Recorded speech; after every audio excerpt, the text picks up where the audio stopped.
శ్రీరామ రామ రామేతి రమే రామే ఓరమే సహస్రనామ తత్తుల్యం రామనామ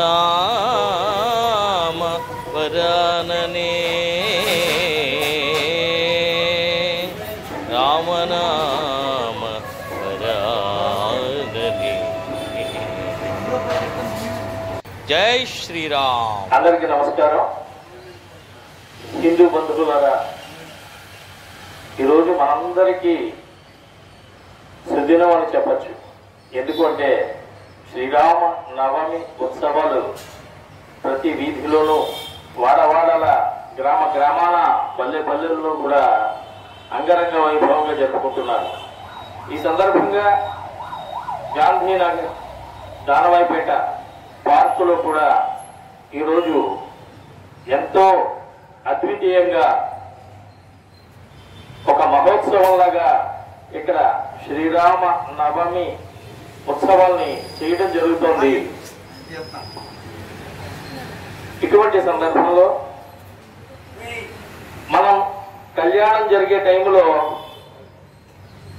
రాముడి మీద శ్రద్ధ పెట్టాలి, సీతమ్మ వారి మీద భక్తితో కూర్చోవాలి. మనం అక్కడ జరుగుతున్నటువంటి విషయాలు, మన పండితులు, పురోహితులు చెప్తున్నటువంటి విషయాల్ని, వాళ్ళు చదువుతున్నటువంటి మంత్రాలని శ్రద్ధగా వినాలి.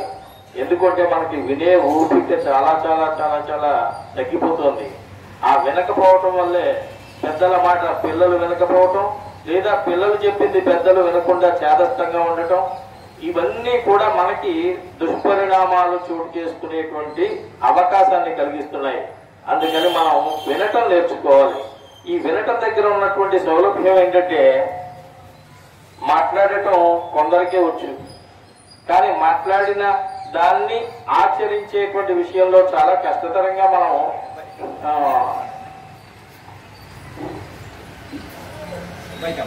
భావిస్తాం. అటువంటి సందర్భంలో కర్ణుడి చావుకి 1,00,000 కారణాలు అంటారు కదా, అలాగే మనం ఒక మంచి పని చేద్దాం అని అనుకుంటే చాలా చాలా అడ్డులు మనకు వస్తూ ఉంటాయి, అవరోధాలు కనిపిస్తూ ఉంటాయి. కానీ మనం వాటన్నింటినీ కూడా పక్కన పెట్టుకుని మనం ఏదైతే చెప్పాలనుకున్నామో, మనం ఏదైతే 4 మంచి మాటలు భగవంతుడి గురించి మనం అందివ్వాలనుకున్నామో, ఆ మంచి మాటలు అందివ్వడంలోనే మన యొక్క దృష్టిని నిలిపితే ఎటువంటి ఆవేశాలు, ఆందోళనలు ఉండవు. ప్రస్తుతం మనం సనాతన ధర్మం మీద దృష్టి పెడుతున్నటువంటి పరిస్థితుల్లో ఈ సనాతన ధర్మానికి సంబంధించి వాడవాడలా మనం కూడా, హిందూ బంధువులందరూ కూడా చైతన్యవంతులు అవుతున్నారు, అవ్వాలి. ఎందుకంటే మన ధర్మం గంగనీరు, పరధర్మం ఎండమావి అన్నారు. మన ధర్మాన్ని మనం రక్షించుకోగలిగితే మిగిలిన ధర్మాల గురించి, మిగిలిన మతాల గురించి మనం పట్టించుకోవచ్చు. సుహృద్భావ వాతావరణంలో వాళ్ళందరినీ కూడా కలుపుకొని పోవచ్చు. కానీ మన ధర్మానికే గ్లాని జరుగుతుంటే, కష్టం సంభవిస్తుంటే, ఆపద ఎదురవుతుంటే మనం చూస్తూ ఊరుకుంటూ వెనకుండి ఊరుకోవటం ఎంతవరకు అది సమంజసం ఆలోచించండి. అందుకే చైతన్యం అనేది మన అందరిలో కూడా రావాలి. ఓ రకంగా భక్తి పెరిగింది, ఎందుకంటే పాపం పెరిగింది కాబట్టి. ఆ పాపం పెరిగిన దరిగల ఈ భక్తి ఉంటే భగవంతుడు మనల్ని కరుణిస్తాడు అనేటువంటి ఒక విశ్వాసం, నమ్మకం. అయితే అసలు ఏ భగవంతుడిని పూజించినా, ఏ రూపంలో పూజించినా, ఎట్లా పూజించినా మనం కోరుకునేది ఏంటి? పుణ్యం, మోక్షం. నిజానికి మోక్షం ఇస్తాము అని భగవంతుడే సరాసరి మన ఎదురుగా నిలబడి ప్రత్యక్షమయ్యి నీకు ఇప్పుడు మోక్షం ఇచ్చేస్తానయ్యా అంటే ఎంతమంది ఇందులో సానుకూల దృక్పథంతో ఉంటారు? అయ్యా స్వామి, ఆ మోక్షం ఏదో ఇచ్చేయండి అని అనగలమా? అనలేము. ఎందుకంటే భౌతికమైనటువంటి కోరికలలో, ఆశలలో, తాపత్రయాలలో, మన కుటుంబ వ్యవహారాలలో మనందరం కూడా తలమునకలైపోయి ఉన్నాం. ఇంకా ఇంకొక 10 ఏళ్ళు బతికితే బాగుండు, ఇంకొక 20 ఏళ్ళు బతికితే బాగుండు. కరెక్టే, మనం జీవించడం లేదా పుట్టడం ఎంత సహజమో మరణించడం కూడా అంతే సహజం. కానీ ఆ చావు పుట్టుకల మధ్య ఉన్నటువంటి కాలం ఉంది చూశారు, దాన్ని మనం మనిషి జన్మ ఎత్తినందుకు గాను మనం కనుక దాన్ని సార్థకం చేసుకోగలిగితే అప్పుడు నిజమైనటువంటి మనిషికి అర్థం పరమార్థం. దానికి మనం ఏం చేయాలి అంటే 4 మంచి పనులు చేయాలి. అంటే మంచి పనులు అంటే చాలా కష్టం అండి బాబు. ఏదైనా దుర్మార్గపు పని చేయమంటే, దౌర్జన్యపు పని చేయమంటే, అబద్ధాలు ఆడమంటే, లేకపోతే ఎవరినైనా కొట్టి రమ్మంటే అవి చాలా ఈజీ అండి. మీరు చెప్పండి ఇప్పుడే చేసేస్తాం అనేటువంటి వ్యక్తులు లోకంలో చాలా మంది ఉన్నారు. కానీ మంచి చెబితే వినేవాళ్ళు చాలా తక్కువ మంది ఉన్నారు. అయినా మంచిని మనం 10కి 10 సార్లు చెబుతూ ఉండాలి. వాళ్ళ చెవుల్లో పోరు పెడుతూ ఉండాలి. ఎందుకు అంటే మంచి చెడు ఎక్కినంత ఈజీగా అంత వేగంగా మంచి మన మెదళ్లలోకి ఎక్కదు కాబట్టి. అది కూడా భగవంతుడి లీలా విశేషమే. ఎందుకు అంటే భగవంతుడు అన్ని చూస్తూ ఉంటాడు, అందరినీ గమనిస్తూ ఉంటాడు. అసలు వీళ్ళేమిటి, నేను వీళ్ళకి జన్మ ఇచ్చింది ఎందుకు, వీళ్ళు చేస్తున్నది ఏమిటి, అసలు ఇందులో ఏమైనా కాసింతైనా అసలు భగవంతుడి గురించి ఎవరైతే సృష్టికర్త అయ్యారో ఆ నేను అనబడే నన్ను వీళ్ళు అసలు కొడుతున్నారా, గౌరవిస్తున్నారా, ప్రార్థనలు చేస్తున్నారా, పూజలు చేస్తున్నారా, కనీసం నాకు ఇవ్వాల్సినటువంటి గౌరవం అర్హత వీళ్ళు ఇస్తున్నారా అని భగవంతుడు ఆలోచిస్తాడు. అటువంటి ఆలోచనలో ఒక్కొక్కసారి ఏమవుతుంది అంటే మనకి పరీక్షలు పెడుతూ ఉంటాడు. ఆ పరీక్షలు కనుక మనం సవ్యంగా నెగ్గగలిగితే, అందులో ఫెయిల్ అవ్వకుండా పాస్ అవ్వగలిగితే అప్పుడు మానవ జన్మకి సంబంధించినటువంటి అర్థం ఇందాక చెప్పుకున్నట్టుగా ఒక పరమార్థం అందులో కనిపిస్తుంది. మరి ఒక్కసారిగా మనం శ్రీరాముడు అంటే లోకాభిరాముడు, జగదభిరాముడు. అసలు రాముని చరిత్ర వినని వాళ్ళు లేరు, రాముడి గురించి తెలియని వాళ్ళు లేరు. అలాగే ఒక్కసారి తెలిసిందండి, చిన్నప్పుడు ఎప్పుడో రామాయణం గురించి మా తాతగారు చెబుతుంటే విన్నాం, ఇంక ఇప్పుడు అవసరం లేదు అనేవాళ్ళు ఉండరు. ఎందుకు అంటే రామాయణం అనేది ఎన్నిసార్లు చెప్పుకున్నా చర్విత చర్వణంగా అనిపించినా సరే వినగలిగేలాంటి ఉత్కృష్టమైన గాథ. ఎందుకు అంటే మన మానవ జీవితాల్లో సంభవించే అనేక పరిణామాలు రామాయణ కథలో ఉంటాయి. మనం మన బంధువులను ఎలా గౌరవించాలి, మన అన్నదమ్ములను ఎలా ప్రేమించాలి, లేదా ఒక అన్నగారు ఏం చెబితే దానికి తమ్ముళ్ళు అలాగా మెలగగలగాలి, లేదా భార్య భర్తకి సంబంధించి ఎటువంటి ఉదాత్తమైన శీల సంపద కలిగి ఉండాలి, లేకపోతే విధేయంగా మన యజమాని మనకి ఈ పనులు చెప్పారు కాబట్టి ఆ పనుల్ని మనం సక్రమంగా చెయ్యాలి అని అనుకునేటువంటి సేవక గణం ఎంతమంది ఉంటారు. అలాగే ఒక మంత్రులు గాని లేకపోతే వాళ్ళ ఇంట్లో పనిచేసే వాళ్ళు గాని వీళ్ళందరికీ సంబంధించినటువంటి ఒక ఉత్కృష్టమైన ఒక సంస్కారపు విలువల్ని ఈ రామాయణం బోధిస్తుంది. అలాగే రామాయణంలో మనకి చెప్పకుండానే ఒక అబద్ధమాడితే, ఒకళ్ళ మీద ఒకళ్ళు చాడీలు చెప్పుకునేటువంటి ప్రయత్నం చేస్తే అప్పుడు ఏమవుతుంది, ఎటువంటి పరిణామాలు ఉంటాయి అన్నటువంటి దాన్ని మనం కనుక గ్రహిస్తే అప్పుడు మనకి రామాయణంలో ఉండేటువంటి ఉత్కృష్టత మనకి గోచరమవుతుంది. సరే, మరి రామాయణం ఇంత గొప్పదన్నారు, అసలు రాముడి చరిత్ర అంత గొప్పదన్నారు. శ్రీరామ నవమి రోజున, రాముడు పుట్టినరోజున మనం ఇక్కడ కళ్యాణం జరుపుకుంటూ ఉన్నాము. ఆ కళ్యాణం ప్రతి చోట కూడా అంగరంగ వైభవంగా జరుపుతున్నారు, అత్యంత భక్తి శ్రద్ధలతో నడుపుతున్నారు.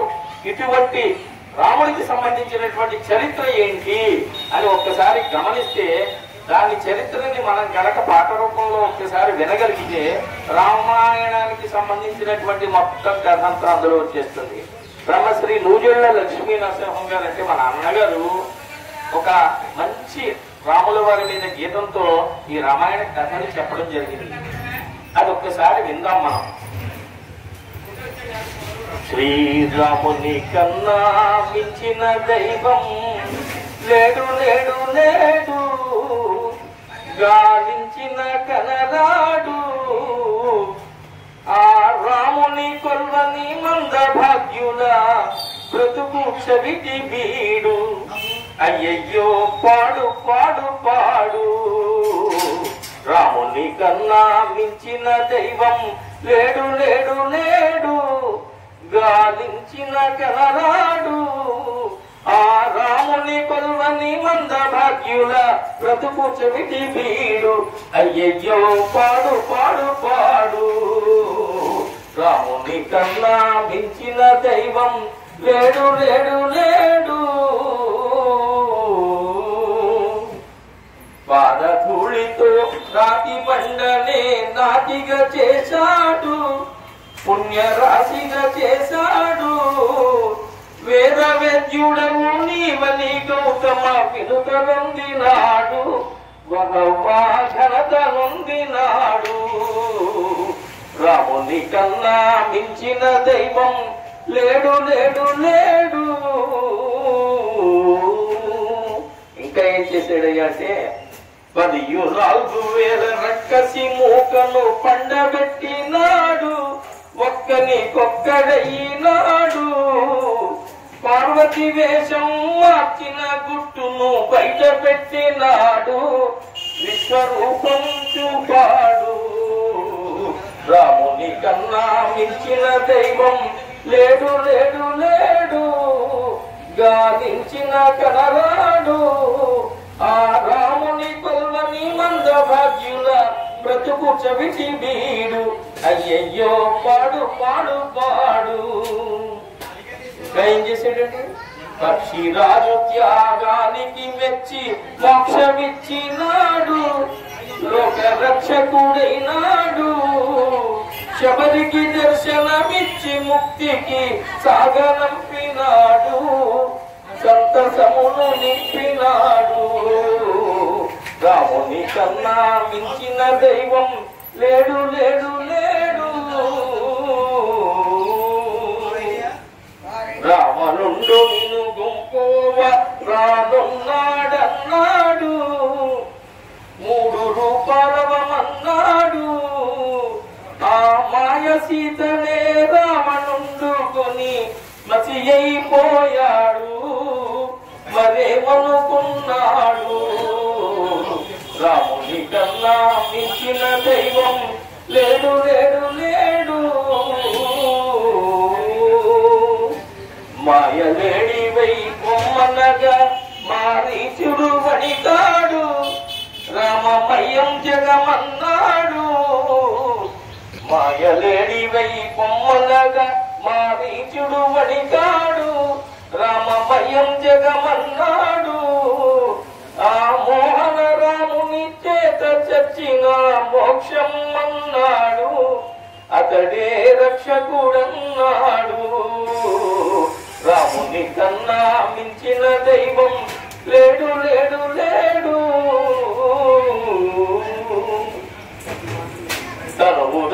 తనువు దాల్చినంత ఆ సముద్రుడే దగ్గరిల్లినాడు వణుకుచు దండం పెట్టాడు ఓ దేవదేవని నాకీవే దిక్కని దేవిరించినాడు రాళ్లను తెల్చి వైచినాడు రాముని కన్నా మించిన దైవం లేడు లేడు లేడు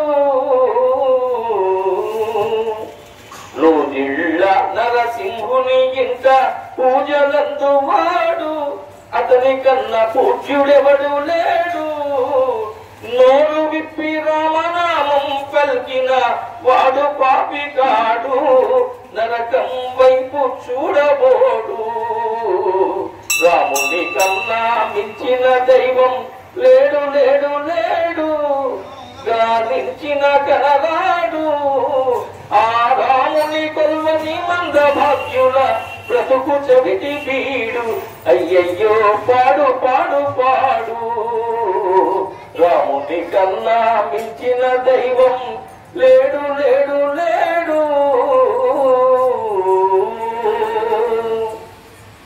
రాముడికి సంబంధించినటువంటి ఏ పద్యమైనా ఏ పాట అయినా ఏ కథ అయినా అది వింటుంటే మనసు పులకరిస్తుంది భక్తి భావంలో మనందరం కూడా మునిగిపోతాం ఇప్పుడు ప్రస్తుతం ఉన్నటువంటి కాలంలో విపరీతమైనటువంటి ఆశా మోహాలకి లోనడి ఉన్నాం మనందరం కూడా ఎంత అవునన్నా కాదన్నా మనం కొలుచుకునేటువంటి భగవంతుడి దగ్గర నుంచి మనం ఒక కొబ్బరికాయ కొడితే మనకి ఒక 100 కొబ్బరికాయల ఫలితం లాభం ఇవ్వాలని అతి స్వార్థంతో మనందరం కోరుకుంటున్నాం, అంతేగానే శుద్ధ భక్తితో మాత్రం కాదు. ఇప్పుడు ఉన్నటువంటి కలికాలం ఏదే కలికాలం అంటే ఎన్ని అరాచకాలు అక్రమాలు మన ధర్మం మీద విషం చిమ్మేటువంటి పథకాలు ఇవన్నీ కూడా వస్తూ ఉన్నాయి. ఇటువంటి సందర్భంలో చెప్పాలిగా, మన ధర్మం గంగ నీరు, పరధర్మం ఎండమావి. మనం ఎప్పుడు కూడా ఎడారిలో వెళుతూ ఉంటే మనకి దూరంగా కనిపిస్తూ ఉంటుంది, నీటి చలమ ఉందేమో అన్నట్టు. ఆహా, అక్కడ నీళ్లు ఉన్నాయి కదా అని మనం వెళుతూ ఉంటాం, పరిగెడుతూ ఉంటాం, ఇంకా పరిగెడుతూ ఉంటాం. ఆ దగ్గరికి వెళ్ళి చూసేసరికి అది నీళ్లు లేవు, కానీ నీళ్లు ఉన్నట్టుగా భ్రమపడేటట్టు. అలాగే మన ధర్మాన్ని వదిలేసేసి మనం పరాయి ధర్మం మీద పరాయి మతాలకు వెళ్ళేటువంటి అవసరం ప్రస్తుతం లేదు. ఎందుకంటే భగవంతుడు ఒక్కడే. అది ఏ కులం వాళ్ళు, ఏ మతం వాళ్ళు, ఏ వర్ణం వాళ్ళు, ఏ వర్గం వాళ్ళు పూజించినా సరే భగవంతుడు ఒక్కడే. కానీ ఏకం సత్ విప్రా బహుదా వదంతి అని అంటే బహు రూపాల్లో భగవంతుడు కనిపిస్తాడు.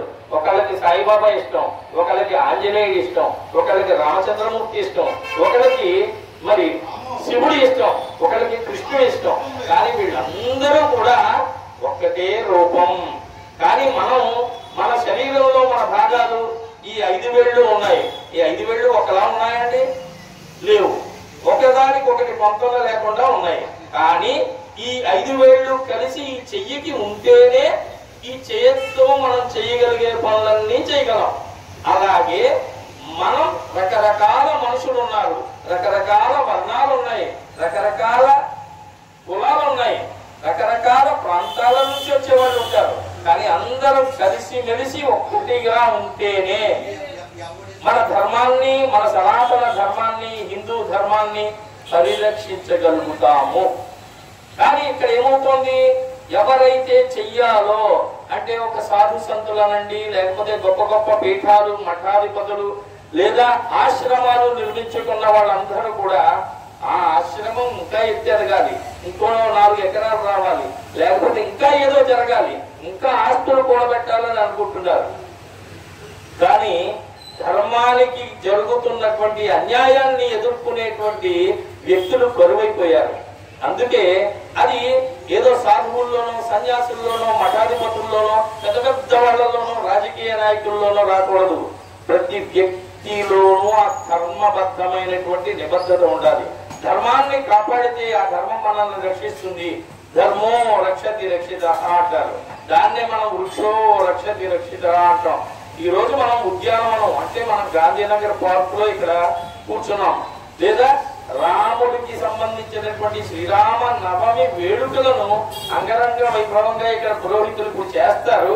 ఆ చేసేదాన్ని తిలకించి తద్వారా వచ్చేటువంటి పుణ్యాన్ని మూటగట్టుకుని రేపు గత జన్మ అంటూ ఉంటే ఆ జన్మలో ఈ మనిషిగానో, పురుగుగానో, లేకపోతే పేడలో పురుగుగానో, లేకపోతే పక్షిలాగో పుట్టి తద్వారా చీమలయ్యాము. ఆ చీమని వెళుతూ వెళుతూ ఎవరో ఒకటి నలిపేస్తాడు.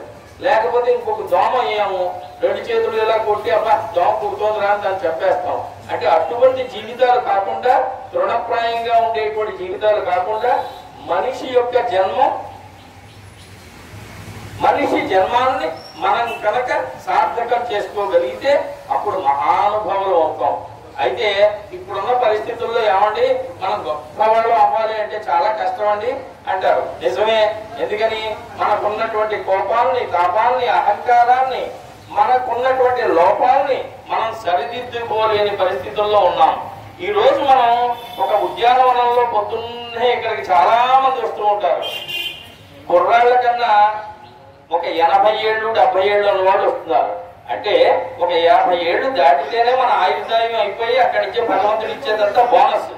కానీ 50 ఏళ్ళు దాటి 80 ఏళ్ళు వచ్చిన వాళ్ళు కూడా ఇంకొక 20 ఏళ్ళు బతకాలి అని ఇక్కడికి వచ్చి వాకింగ్ చేస్తున్నారు, లేదా కాసేపు ఎక్సర్సైజ్ చేసుకుంటున్నారు, లేదా కాసేపు ఒక 10 మందితోటి మంచి మాటలు మాట్లాడుకుంటున్నారు. ఎందుకని? ఆరోగ్యమే మహాభాగ్యం అన్నారు. ఆరోగ్యం ఉంటే ఆనందం దాంతో పాటు ఖచ్చితంగా ఉంటుంది అని. అటువంటి సందర్భంలో ఇటువంటి ప్రాంగణంలో శ్రీరామ నవమి వేడుకలు జరపడం అనేది మన యొక్క పూర్వజన్మ సుకృతంగా భావిస్తూ మనం ఇంకొక గీతాన్ని పాడుకుంటూ మనం, ఎందుకంటే ఎన్ని కీర్తనలతో కీర్తించిన రామచంద్రుడి యొక్క ప్రతిభ అలా వెలుగుతూనే ఉంటుంది, దేదీప్యమానంగా ఉంటుంది. దాన్ని ఒక్కసారి చెప్తాం. ఇది కూడా బ్రహ్మశ్రీ నూజెళ్ల లక్ష్మీనరసింహం గారు రచించిందే. శ్రీరాముడే దేవుడను కొందాము, రామనామం నోటందాము. రాముడే దేవుడను కొందాము, రామనామం నోటందాము. రామ రామ రామ అందాము, రామ భజనే చేసి కొందాము. రామ రామ రామ అందాము, రామ భజనే చేసి కొందాము.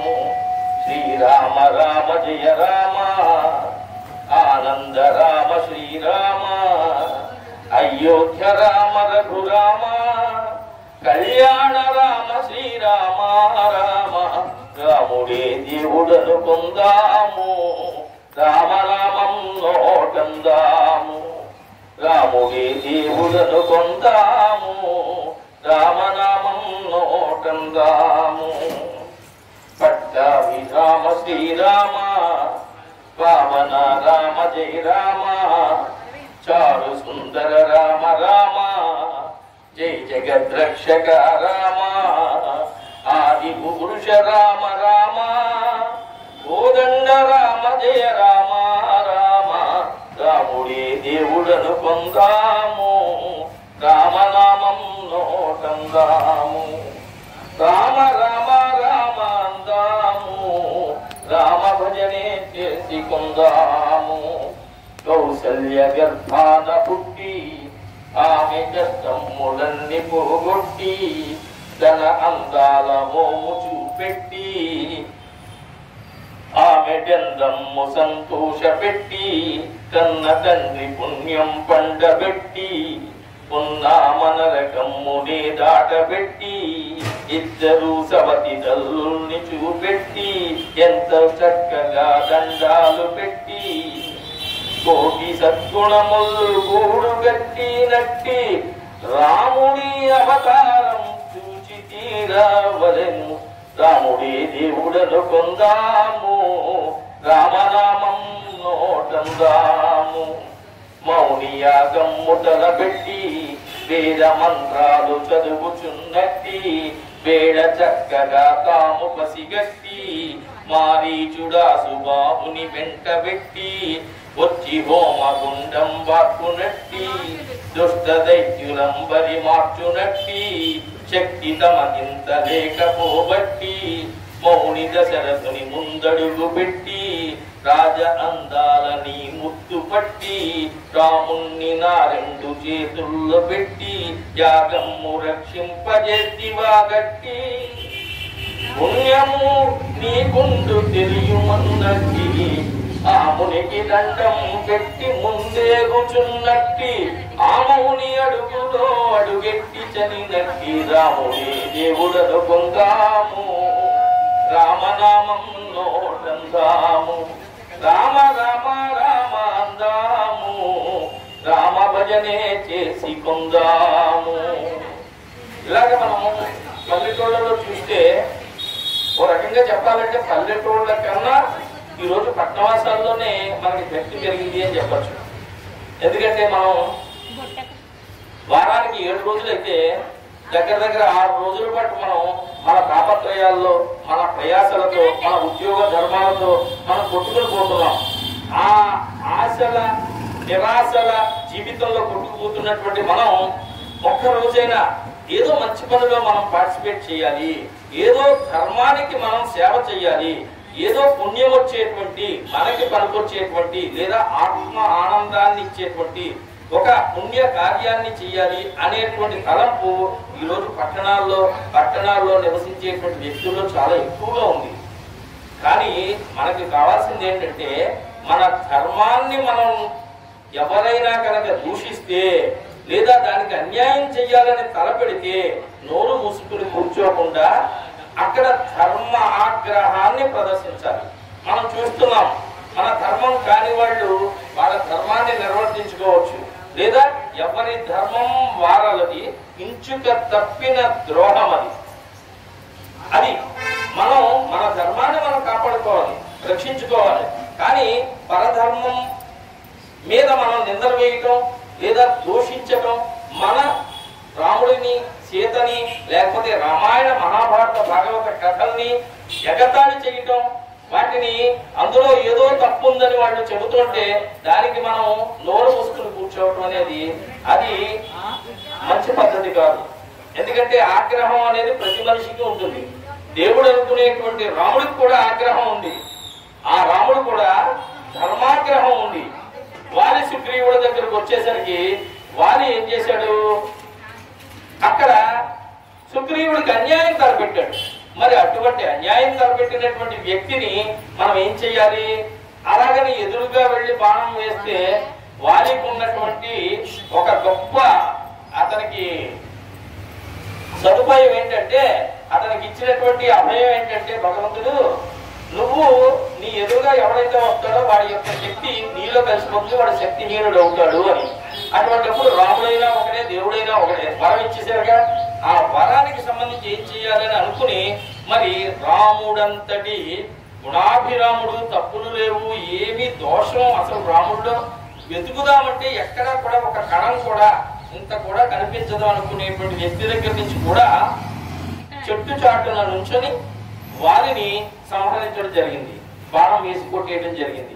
అప్పుడు చాలా మంది అంటారు, ఏమండి రాముడు దేవుడు అంటారు, సత్యవాక్ పరిపాలకుడు అంటారు, అతడు అబద్ధం చెప్పడు, లేకపోతే మోసం చేసేటువంటి పనులు చెయ్యడు అని అంటారు. మరి అటువంటిది అలా ఎలా కొట్టగలిగాడు? అది దాన్నే ధర్మాగ్రహం అంటారు. అటువంటిది మనలో లేనప్పుడు మనం ఎన్ని కొబ్బరికాయలు తెచ్చినా, ఎన్ని విరాళాలు ఇచ్చినా, అసలు మన దేశం గురించినటువంటి జిజ్ఞాస గాని, దానికి సంబంధించినటువంటి ఒక ప్రేమ గాని, దేశం మీద అభిమానం గాని మన దగ్గర లేకపోతే దేవుడు ఎక్కడ ఉంటాడు? మనం చూసాం, బానిసత్వంలో బతికినప్పుడు మన దేవతా దేవి మూర్తుల్ని ఎలాగా వాళ్ళు కొట్టేసేసి వాళ్ళ కాళ్ళ కింద మనం ఇప్పుడు డోర్ మ్యాట్ వేసుకున్నట్టుగా మెట్లులాగా పెట్టుకుని చేసినటువంటి చాలా మంది దుష్టుల్ని మనం చూసాం. అవే చరిత్రను చదువుకున్నాం. మన దురదృష్టం కొద్దీ మనం వీర శివాజీ గురించో, సంభాజీ గురించో, లేకపోతే గొప్ప గొప్ప వ్యక్తుల గురించో చదువుకోవడం అనేసేసి మనకు బ్రిటిష్ వాళ్ళు అందించినటువంటి దౌర్భాగ్యపు చదువు వల్ల ఆ చదువులు అన్ని కూడా మనల్ని ఎవరైతే బానిసలుగా చేశారో వాళ్ళకి సంబంధించి మనం చదువుకున్నాం. ఎవరైతే మన దేశాన్ని మీద దండయాత్ర చేసి మనల్ని, మనం ఆడవాళ్ళని చిత్రహింసలకు గురి చేశారో, మన దేశం నుంచి మనకున్నటువంటి సంపదని ఎత్తుకెళ్ళిపోయారో అటువంటి వాళ్ళ చరిత్రలు చెప్పుకుని ఆహా ఓహో శభాష్ అని మనం అనుకుంటున్నాం. ఇంతకన్నా దౌర్భాగ్య స్థితి లేదు. ఎక్కడి నుంచైనా మేలుకుందాం, మా జాగ్రత్తం అవుదాం. మనది ఒక రకంగా చెప్పాలంటే నిద్రపోయేటువంటి హిందూ సింహాలం. మనం ఒక్కసారి తట్టి లేపితే, జూలుని దిల్చితే అప్పుడు సింహం యొక్క పవర్ ఏంటో మనకు తెలుస్తుంది. కాబట్టి అలాగే హిందూ ధర్మాన్ని, సనాతన ధర్మాన్ని రక్షించుకునేటువంటి ప్రయత్నం మనం నిరంతరం చేయాలి. అంతేగాని ఇక్కడ ఏదో పెట్టుకుంటే ఒకసారి వచ్చి మనం దేవుడికి కనిపించి అయ్యా భగవంతుడా నేను వచ్చాను అని ఆశ్రయించుకున్నట్టు కాకుండా అత్యంత భక్తి శ్రద్ధలతో, విశ్వాసాలతో కనుక భగవంతుణ్ణి పూజించగలిగితే గుళ్ళే అక్కర్లేదు, బడులే అక్కర్లేదు. మనకి నిజమైన విద్య కావాలి అని మనస్ఫూర్తిగా మనం కోరుకుంటే, మన తల్లిదండ్రుల మాట వింటే మనకు అంతకన్నా గురువు ఎవరండి? అలాగే మన ఇంట్లో కూర్చొని ధ్యానం చేసుకుంటే అంతకన్నా గొప్ప గురువు ఎవరండి? కానీ మనం అవన్నిటినీ చెప్పడానికి ఎవరో ఒకరు ఉండాలి. మనకి ముళ్ళకర్ర పెట్టి తొయ్యాలి. పొద్దున్నే పార్కుకి రావాలి అంటే ప్రతిరోజు భర్తని భార్య గాని, భార్య భర్తని గాని తోస్తూ ఉంటారు. వెళ్ళండి వెళ్ళండి వెళ్ళండి, ఇంకో 10 ఏళ్ళు బతకాలంటే మనం వాకింగ్ చేయాలి, ఎక్సర్సైజ్ చేయాలని. ఇది అంతే. భగవంతుడి మీద తపన పెరగాలి.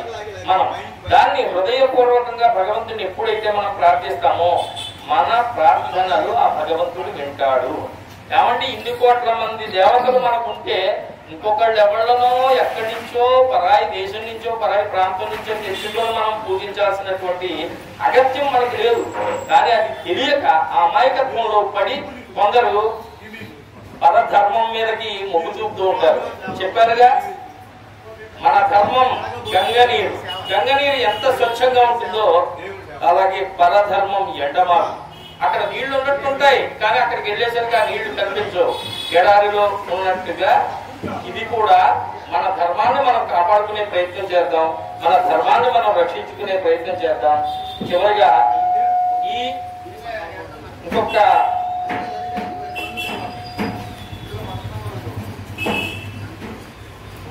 ఇంకొక పాటతో మనం ఈ యొక్క, ఎందుకంటే ఇంకొక 10 నిమిషాల్లో మన పురోహితులు సీతారామ కళ్యాణాన్ని ఇక్కడ జరుపుతారు. అదంతా కూడా మనం వీక్షించాల్సిన పరిస్థితి ఉంది.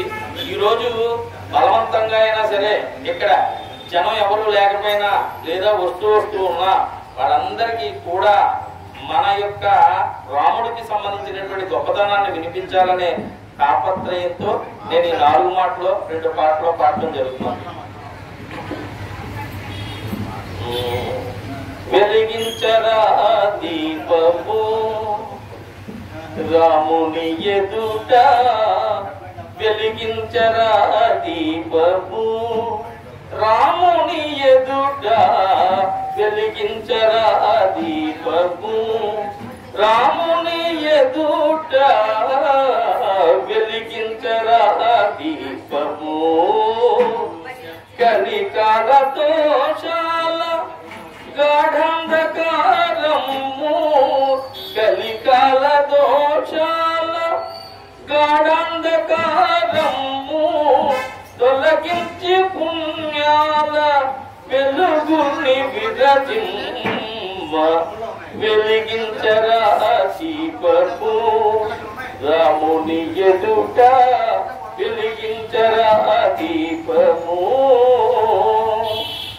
ఆకాశమున వెలుగు ఆ భాను తేజము, ఆ చంద్రబింబాన తెలికాంతి పుంజము, ఆకాశమున వెలుగు ఆ భాను తేజము, ఆ చంద్రబింబాన తెలికాంతి పుంజము, ఆ రామ తేజాన అంశాంశమేనని, ఆ రామ తేజాన అంశాంశమేనని అజ్ఞాన జనుల అవలీల గ్రహించ, వెలిగించరా దీపము రాముని ఎదుట, వెలిగించరా దీపము. ప్రహ్లాదులకు దివ్య పదము చూపిన వెలుగు, భక్త ధ్రువుని నింగి పైకి పంపిన వెలుగు, ప్రహ్లాదులకు దివ్య పదము చూపిన వెలుగు, భక్త ధ్రువుని నింగి పైకి పంపిన వెలుగు, నారదాదులకెల్లా దారి చూపిన వెలుగు, నారదాదులకెల్లా దారి చూపిన వెలుగు, నరసింహ కవిలోని తమ రాశి రడగించ, వెలిగించరా దీపము రాముని ఎదుట, వెలిగించరా దీపము రాముని ఎదుట, వెలిగించరా దీపము రాముని ఎదుట, వెలిగించరా దీపము. చూసారుగా, ఓ మంచి పని చేద్దాం. రామ శబ్దాన్ని నలుగురి చెవుల్లోకి ఎక్కిద్దాం అంటే భగవంతుడే పరీక్షలు పెడతాడు. ఇటొకళ్ళు వస్తారు, అటొకళ్ళు వస్తారు. ఎందుకంటే మనం గంట కొడితేనే పుణ్యం, శతకోపం పెట్టించుకుంటేనే మోక్షం అని నేను ఇందాక చెప్పినట్టుగా నిజంగానే భగవంతుడు వచ్చి ఇక్కడ ఏమండి ఇప్పుడు మీకు మోక్షం ఇస్తున్నాను నాయన, నాతో పాటు వచ్చేయంటే ఎంతమంది వెళ్తాం? ఇంకా నాకు 3 తాపత్రయాలు ఉన్నాయి, నా ఆస్తులన్నీ కూడా పిల్లలకి ఇవ్వాలి, అలాగే ఇంకా సంపాదించాల్సినవి ఉన్నాయి, ఇవన్నీ వదిలేసి స్వామి ఈ ఏజ్ లో వచ్చేయమంటావంటే నువ్వు ఇచ్చింది 100 ఏళ్ళు పైన కదా ఆయుష్, అప్పుడు చూద్దాంలే అంటాం. అంటే మనిషి యొక్క ప్రవృత్తి నైజం అలా ఉంటుంది. ఇటువంటి క్లిష్ట పరిస్థితుల్లో మన ధర్మాన్ని మనం రక్షించుకోవాల్సినటువంటి పరిస్థితి ప్రస్తుతం ఉంది. ఈ రోజు వెంకటేశ్వరరావు గారు లాంటి వ్యక్తులు, ఎందుకంటే రోజు చూస్తున్నాం మీరు పడేటువంటి కష్టం. ఇప్పుడు ఇప్పుడు ఎవరో ఒకరు వచ్చి ఒక 200 100 రూపాయలు గబుక్కని ఇస్తే మనం ఇచ్చినటువంటి దానం ఈ చేతితో ఇస్తే ఆ చేతికి తెలియకూడదు అంటారు. కానీ ఆయన ప్రతిరోజు ఆ ఇచ్చిన వాళ్ళ పేర్లు చదువుతూ ఉంటారు. ఎందుకు అంటే ఇంకో 10 మందికి స్ఫూర్తినివ్వటమే ఇందులో యొక్క ఉద్దేశం. అంతేగాని నా పేరు 10 సార్లు చెప్పండి సార్ అని కొంతమంది చూడండి గొడవల్లో అక్కడ ఫ్యాన్లు ఇస్తూ ఉంటారు. ఫ్యాన్ ఇచ్చి 4 రెక్కలో 3 రెక్కల కింద స్మారకార్థమో లేకపోతే వాళ్ళ తండ్రి గారితో తాతగారితో పెడతారు. పెట్టిన తర్వాత ఏం చేస్తారు, లైన్ మీదకి కరెంట్ బిగించిన వాడికి అది పని చేయకుండా చూసేలాగా నువ్వు బిగించవయ్యా అంటారు. ఎందుకని 24 గంటలు ఎవడొచ్చినా సరే పైకి చూసుకుంటే ఆ పేరు కనిపించాలని. అంటే ఎంత స్వార్థపూరితమైనటువంటి పరిస్థితుల్లో మనం దాన ధర్మాలు చేస్తున్నాం. కానీ అది కాకుండా ఈ రోజు ఒక సత్కార్యక్రమం జరుగుతోంది, మనం 10 మంది కలిసేటువంటి ప్రయత్నం ఇక్కడ జరుగుతోంది. కాబట్టి ఆ ప్రయత్నానికి మనవంతుగా మనం ఇచ్చేది వెంకటేశ్వరరావు గారికి కాదు, లేకపోతే పురోహితుడికి కాదు, రాముడికి సంబంధించినటువంటి కళ్యాణానికి మనం మనకి తోచింది మనం ఇస్తున్నాం. ఇంకా చెప్పాలంటే మనకు ఉన్నది మనకి ఇవ్వట్లా, మనకి తోచింది మన బుర్రకి నచ్చింది ఇస్తున్నాం. అప్పటికే అనుకుంటాం పరీక్ష విద్యార్థి పేపర్లు రాస్తూ ముందు రోజు, స్వామి నువ్వు కనుక నేను 100కి 100 వచ్చేటట్టుగా ఉంటే కనుక నేను నీకు 10 కొబ్బరికాయలు కొడతాను అని అన్నట్ట. తర్వాత ఎగ్జామ్ పేపర్ దగ్గరికి వెళ్ళేటప్పటికి అక్కడికి రాసేసాడు. రాసి అవును నేను చదువుకున్నదే కదా, దేవుడు పెద్దగా నాకు చేసేదే ఉంటుంది కాబట్టి 9 కొబ్బరికాయలు కొడితే చాలు అనుకుని కొట్టు దగ్గరికి వెళ్ళాడు. ఆ 9 కొబ్బరికాయలు ఎంత అన్నాడు అంటే కొబ్బరికాయ 30 రూపాయలు అన్నాడు. అదేంటది 9 కొంటున్నాను కదా 270 రూపాయలు కాదు, నాకు కొంచెం 200 రూపాయలకి ఇయ్యాలి. అలా కుదరదండి, అంత తగ్గదని. ఆ తర్వాత అయితే సరేలే నువ్వు తగ్గకపోతే నేనే తగ్గుతానని 9 ఎందుకులే దేవుడికి అసలు 1 ఇచ్చినా ఆయన ఏమన్నా పెద్ద తింటాడా ఇది అవుతాడా అనేసి 1 కొబ్బరికాయ కొట్టాడు. 1 కొబ్బరికాయ కొట్టాక పాపం పూజారి గారు 1 చెక్క ఇచ్చారు. ఇదేమిటిది 2 చెక్కలు కదా నాకు ఇవ్వాల్సింది, 1 చెక్కే ఇచ్చారు, ఆ 2వ కూడా ఇస్తే బాగుండు అనేటువంటి తత్వంలో మనుషులు ఉంటున్నారు.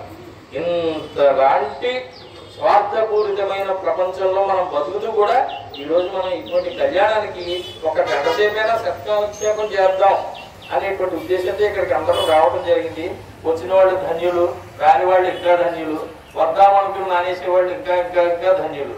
ఎందుకంటే మనకి చాలా సార్లు ఒక్కటి చెప్పి ముగిస్తా, భక్త తుకారాం సినిమాలో లాస్ట్ లో ఒక సీన్ ఉంటుంది.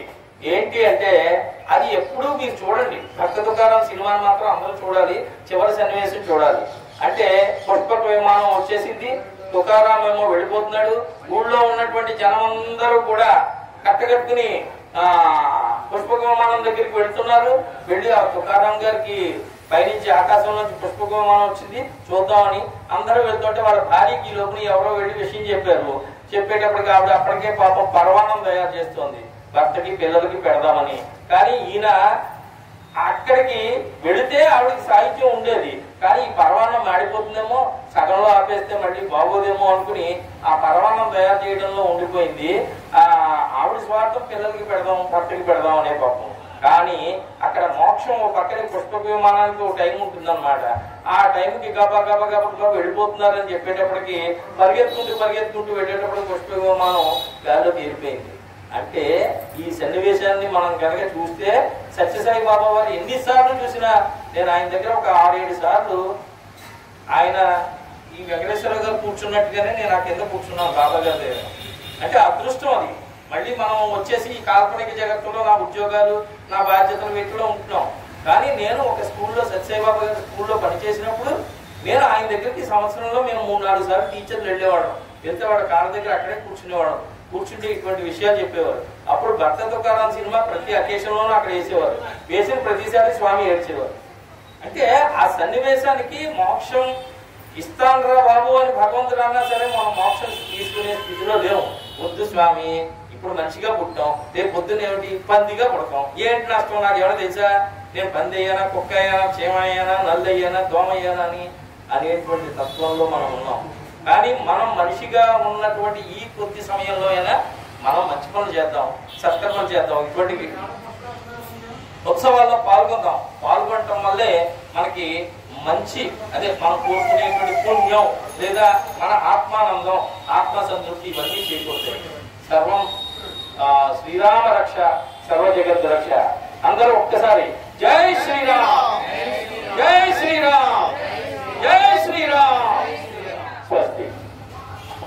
జపమేమి చేసెనో జనక మహారాజు, కళ్యాణ రాముని కాళ్ళు కడుగా. నోమేమి నోచెనో భామామణి సీత, రామమూర్తికి తలంబ్రాలు పోయ. క్రతువేమి సల్పిరో కౌసల్య దశరథులు, లాలించి రఘురాము జోజో జోజో జోలపాడ. పూర్వపుణ్యం వేమి భూప్రజల్, సాకేతరాము దర్శనము చేయ. ఏ తపస్సు ఫలించి వాల్మీకి మౌని, భక్తి రామాయణము వ్రాసి ముక్తి చెందే. ధరణి పుణ్యాత్ములందరో దాటిపోవ, స్వామికి దూరమైతి నా పాపమేమో. స్వామికి దూరమైతి నా పాపమేమో.